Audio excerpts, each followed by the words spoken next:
J'ai parlé un peu plus tôt du fait de lancer mon micro-trottoir sur la négo et justement j'ai Patrick qui a accepté, donc merci à toi. Hello. On est toujours en train de négocier quelque chose. La vérité, je l'ai appris sur Dofus. Toi tu vas négocier avec des particuliers, toi tu vas négocier avec des patrons de boîtes et toi tu vas plus négocier presque avec des acheteurs. Mes clients ils peuvent pas négocier avec moi.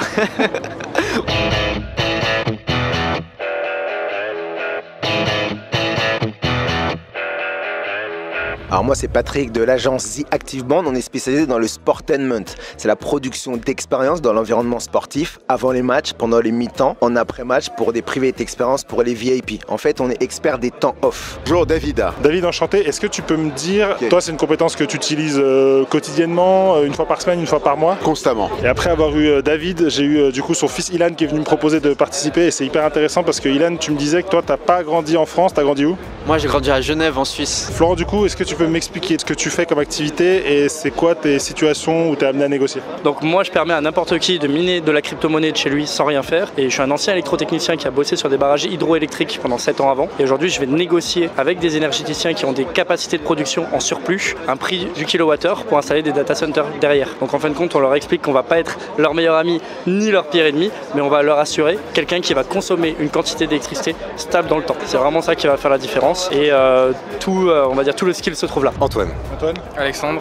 Raphaël. C'est quoi votre business aujourd'hui et les situations où vous êtes amené à négocier? Je suis professeur en cours particulier de mathématiques et le moment où je peux potentiellement négocier, c'est au moment de close, enfin de valider l'élève pour l'avoir pour la première fois, pour la première séance. Donc par exemple, je vends mon cours à 20 € de l'heure, il me propose 18, est-ce que j'accepte ou pas? Voilà, ce serait ce moment-là.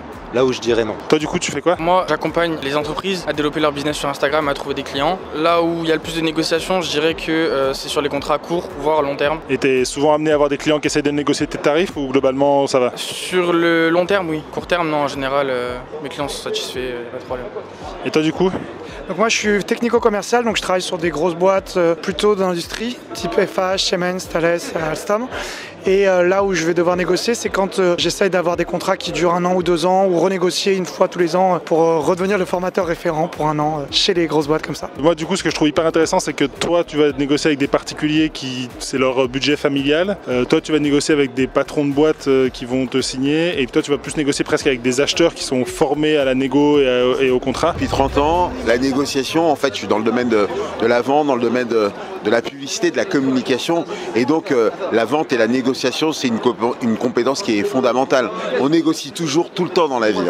On doit négocier dès le bas âge, on est toujours en train de négocier quelque chose. Donc effectivement c'est une grande compétence. Donc du coup j'imagine que tu es amené à la fois négocier avec tes clients, donc les clubs de sport, des contrats pour je sais pas 1 an ou un match ou un truc comme ça, et à la fois après trouver des prestataires, des danseurs, des chanteurs, Snoop Dogg, Rihanna, tout ça quoi. Exactement. Alors nous on a eu la particularité de créer notre propre division de talent, donc on a tous les performeurs possibles et imaginables et l'objectif c'est de vendre nos prestations aux clubs, notamment aux dirigeants. La problématique qu'on a c'est qu'il y a beaucoup d'intermédiaires, donc il faut réussir à convaincre par l'expérience qui est dédiée au public. Donc nous l'objectif c'est de réussir à avoir des momentum qu'on propose aux clubs avant les matchs. Donc il y a des matchs qui sont plus importants que d'autres. Donc l'objectif c'est que dans ces fenêtres de tir qu'on arrive juste à intégrer cette notion de production de valeur qui peut intéresser notamment les sponsors, les VIP qui sont présents lors de ces grands rendez-vous et surtout le public qui sont demandeurs de nouvelles expériences. Moi j'ai 21 ans, je sors de l'école de commerce. J'ai commencé mon agence d'intelligence artificielle pour les cabinets d'avocats. Du coup je les aide à gagner du temps et des clients. Et donc on commence tout juste là il y a 2 mois. On signe nos premiers clients, là on signe nos 3 premiers clients. Et tes clients ils ont négocié avec toi, globalement ils ont accepté ton offre? Mes clients ils peuvent pas négocier avec moi. On est sûr de notre offre et il n'y a pas de... Il n'y a rien à négocier parce que notre offre elle est 100% adaptée à eux. On s'est adapté à eux en créant cette offre justement pour pas qu'il y ait recours à des négociations qui iraient à notre rencontre si je peux dire. Tu vois. Sur une échelle de 1 à 10, vous êtes à l'aise combien, sachant que 1 vraiment vous êtes mortifié quand on parle de négociation et 10 vous vous considérez comme un king? Ouais, 6, 7. 8. Je dirais ouais 7. Okay, donc vous êtes quand même plutôt à l'aise. Vous avez grandi en France tous les 3. Je trouve que la France est un pays où justement la négo, le rapport à l'argent c'est assez compliqué en comparaison avec d'autres pays où c'est hyper naturel et tout. C'est quelque chose que vous avez appris petit dans l'enfance, vous étiez déjà à l'aise avec ça ou vos parents étaient à l'aise avec ça ou vous avez appris ça un peu sur le tard dans vos vies Bah vraiment c'était un chemin compliqué pour moi puisque moi mes parents sont médecins donc j'ai vraiment et même le milieu dans lequel j'étais, c'était ingénieur de base. C'est pour ça que je fais du technico-commercial. Donc j'ai vraiment dû switcher complètement. Et ça a été un gros travail de déconditionnement pour moi. Énorme. T'as toujours été à l'aise avec ça, même quand t'étais petit, ou tes parents étaient à l'aise avec la négo, ou ton entourage, ou c'est un truc que t'as appris sur le tard, la négociation? La vérité, je l'ai appris sur Dofus. Quand j'étais jeune. Non, moi je viens d'une famille ouvrière, mère au foyer. Il n'y a aucun entrepreneur sur 60 personnes dans ma famille, on est une très grande famille. Je pense que, alors c'est un truc de dingue, hein, mais je pense que je l'ai vraiment appris dans les jeux vidéo. Quand j'étais jeune, j'étais dans les MMORPG, je tenais une guilde quand j'avais 14 ans avec je sais pas combien de personnes. Et la négociation, je l'ai apprise dans le jeu. Bien sûr, je me suis formé aussi, je regardais des vidéos, des choses et tout. Mais c'est quand même un feeling. Je pense qu'il y a une partie, on l'a ou on l'a pas, et après on build dessus en fait. Comme quoi on peut apprendre la négo, même dans les jeux vidéo, dans les jeux de société. Et c'est vrai que j'ai déjà vu des gens qui parlaient du fait que Dofus leur avait appris plein de trucs qui leur sortent dans l'entrepreneuriat. Ouais. Depuis que je suis petit, c'est comme si je négociais tout le temps. Je négociais pour les nanas. Pour moi, c'est une forme de négociation. J'étais très fort et je suis très connecting people, donc j'aime bien interagir avec les gens. Je négocie beaucoup. En fait, j'ai passé ma vie à négocier. Quand je vais dans un magasin, je sais qu'il y a toujours possibilité d'avoir un rabais. Parce que pour moi, c'est un principe. Tout est configurable selon ses envies. Alors moi, la négociation, sans rentrer dans le fond du sujet, depuis que je suis petit, ça me passionne un peu. Parce que pour moi, c'était la fibre du monde du business en fait. Donc voilà. Pokémon et tout ça. Exactement. Quelqu'un m'a parlé tout à l'heure des jeux vidéo, Dofus, et du fait que quand t'avais les cartes Magic et tout, que c'était les premières fois où il avait négocié. Moi, c'est les jeux Game Boy Pokémon. Ouais, c'est ça. Voilà. Ouais. T'as toujours été à l'aise avec ça à l'époque, quoi. Ouais, toujours. Alors en fin de compte, je me suis rendu compte que très rapidement le non me dérangeait. Okay. Donc à partir de là, j'ai essayé de négocier pour convertir le non en oui. C'est un peu une sorte d'alchimie. Te dérangeait dans le sens tu l'acceptais pas. Ça, tu disais c'est pas possible de rester sur un non, quoi. Exactement. Je pensais qu'on pouvait dépasser ses limites et que le non était peut-être un pas vers un oui. Parce que qu'est-ce qu'il y a derrière le non? C'est toute l'analyse de pourquoi il y a eu ce non-là et comment on va pouvoir créer ce lien pour obtenir un oui ou un oui peut-être déjà. Moi j'ai grandi à Genève en Suisse. Et compatriote. Ouais, c'est ça, donc on vit dans le même pays.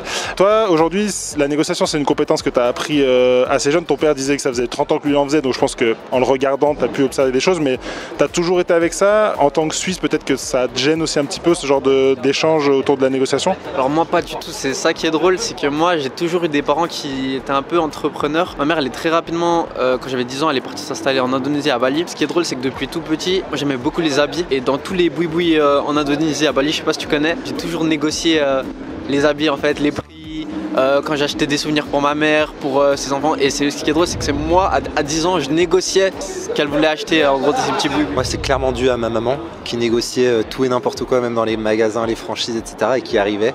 Et du coup, maintenant, j'hésite pas. Et puis, quand tu as rappelé les souvenirs de Dofus, etc., c'est vrai qu'il y a eu des beaux trocs. Donc ouais, c'est peut-être l'enfance et puis l'éducation aussi pas mal. Et du coup, t'as en mémoire, je sais pas, une grande négo que t'as faite, ou sans forcément donner de détails, mais où tu t'es dit, putain, cette fois, là, par exemple, j'avais vraiment eu un énorme non, et j'ai réussi à, en rediscutant, en posant des questions, à amener quelque chose de sympa? Écoute, on va pas partir très très loin, puisqu'il y a encore, 2-3 semaines de ça, j'ai eu, moi je fais pas mal de call calling, okay. et donc là j'ai une cliente qui m'a dit non, ça ne m'intéresse pas, vos services ne m'intéressent pas. Et il se trouve que une des approches que j'ai eues, c'était de lui proposer le fait de développer sa clientèle. Elle a dit que non, elle avait suffisamment de clients. Et une des deuxièmes choses que je résous grâce à mon business, c'est de pouvoir aider à gagner du temps. Donc je lui ai dit que tout simplement, si elle avait trop de clients, peut-être elle n'avait pas assez de temps pour le gérer. Et on voit que ça a mené vers un rendez-vous, un premier rendez-vous, et puis aujourd'hui ça va être une cliente. Donc okay. On voit qu'un non est un pas vers le oui finalement. Il y a une forme de rhétorique également dans mon approche également, puisque je savais qu'à partir du moment où la première question que je posais, il y avait une porte qui se fermait, mais c'était peut-être une autre qui s'ouvrait parce qu'il y avait une autre opportunité derrière. C'est ça en fin de compte. Un client qui n'était pas du tout d'accord avec mon prix, mais qui avait absolument besoin de mon service. Donc finalement, il a été d'accord avec mon prix, mais la négociation était très compliquée. Ça a pris 3 semaines. Je suis très jeune, hein. Très peu d'expérience, mais j'ai déjà appris que les objections, c'est une envie d'achat vers la vente. Je sais pas c'est quoi la bonne phrase, mais quand il y a une objection, c'est qu'il y a une envie d'achat.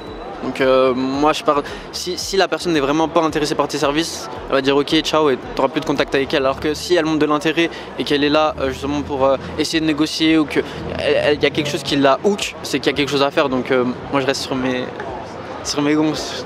Et les avocats, tu dirais que c'est plutôt des bons négociateurs, non? Détrompe-toi, en fait, les avocats, ils sont très... en France, en tout cas, parce qu'on voit les avocats comme aux États-Unis, tu sais, avec les grosses séries Suits, Murder, tout ça. Et en Suisse, France, dans la francophonie, je veux dire, c'est plus général. Pas du tout, en fait, les avocats, ils sont très secrétaires, ils ont peur de se vendre, de vendre leurs services. Et c'est justement là où nous, on les accompagne et on les aide à devenir... des entrepreneurs. Et je peux le dire un peu en exclusivité là, moi je vais lancer aussi ma chaîne YouTube comme toi et on va accompagner les avocats à devenir des entrepreneurs. On va appeler ça du coup, dédicace à Alec, les avopreneurs. Qu'est-ce qui t'a permis de signer du coup, tu dirais, dans la négo? La valorisation de mon service, parce que en fait je suis le seul à faire un accompagnement aussi profond, donc une fois qu'il a compris ça, il a pas le choix en fait. Et toi, t'es français d'origine? Ouais. Négocier avec un Français, négocier avec un Chinois, tu vois des différences toi? Ouais, ça n'a rien à voir du tout. Ouais. Un Français, c'est très compliqué. Il est très, il faut couper la poire en deux, je sais pas trop, ou alors il va se fermer. Un Chinois, en fin de compte, si vous le voyez une première fois, vous ne négocierez rien du tout. Il va vous raconter sa vie, il va vous dire de venir, et en fait, vous allez venir en Chine et vous allez vous rendre compte que là non plus, vous n'allez rien négocier. Il vous a juste invité à boire de l'alcool avec lui. Donc, on a des techniques de négociation qui sont différentes. Typiquement, on a pareil des SAS qui sont ukrainiens ou russes avec qui on a travaillé. C'est encore une négociation qui est différente. Je trouve que la France est un pays où justement la négo, le rapport à l'argent, c'est assez compliqué en comparaison avec d'autres pays où c'est hyper naturel et tout. En Suisse, on a un peu encore une mentalité différente que la France, mais on va dire que ça se rejoint par rapport aux pays comme l'Indonésie ou comme l'Asie plus généralement, ou l'Amérique. Les États-Unis, c'est ce qu'il y a de plus concret. Mais du coup, ouais, moi, j'ai jamais été dans cette mentalité-là et j'ai toujours été très ouvert à ça. J'ai jamais vu ça comme... Je sais qu'il y a des gens qui voient ça limite comme une insulte, tout ce qui est vente, négociation, tout ça, alors que moi, au contraire, c'est quelque chose, ça me fait kiffer. Ton fils, il est devenu meilleur que toi en négo ou t'es encore le patron? Il est en train d'apprendre. Il m'écoute beaucoup, mais j'apprends beaucoup parce qu'il me fait beaucoup de retours sur les points que j'ai améliorés. Et on s'aperçoit que même avec de l'expérience, on peut toujours s'améliorer puisque les personnes qu'on a en face de nous sont différentes. Et c'est vraiment, on s'enrichit par rapport aux différents contacts qu'on va avoir et donc on itère, on s'améliore et c'est toujours intéressant parce qu'on est dans la relation humaine et la négociation c'est finalement comment je vais réussir à rentrer en contact avec l'autre, comment je vais réussir à trouver ces points en commun qui nous réunissent plutôt qu'ils nous distancent. Pensez à me dire en commentaire ce que vous avez pensé de ce premier épisode de mon format micro-trottoir. Personnellement, je suis navré qu'il n'y ait eu que des hommes dans cette vidéo. Mon but avec ce format, c'est aussi d'interviewer des femmes, aussi des gens plus jeunes, des gens plus âgés. Là, j'étais dans un événement d'entrepreneurs, donc il y a surtout des hommes qui sont venus me voir au début de la soirée. Et après avoir déjà interviewé 7-8 personnes, j'ai rangé ma caméra. Ce format, s'il vous a plu, je vais en refaire plein. J'ai envie d'aller discuter avec les gens dans la rue, j'ai envie de discuter avec les gens à la sortie des lycées, à la sortie des universités. Donc si vous avez des questions intéressantes que vous voulez que je pose à propos de la négociation, le rapport à la négo, le rapport à l'audace, n'hésitez pas à me les écrire en commentaire. Premier épisode d'une très grande série, j'en suis sûr. Et si vous n'êtes pas à l'aise avec la négociation et que vous voulez progresser, j'ai justement une vidéo qui parle de ça. Allez, on se voit là-bas ou dans la prochaine vidéo et d'ici là, négociez mieux et soyez audacieux. Ciao!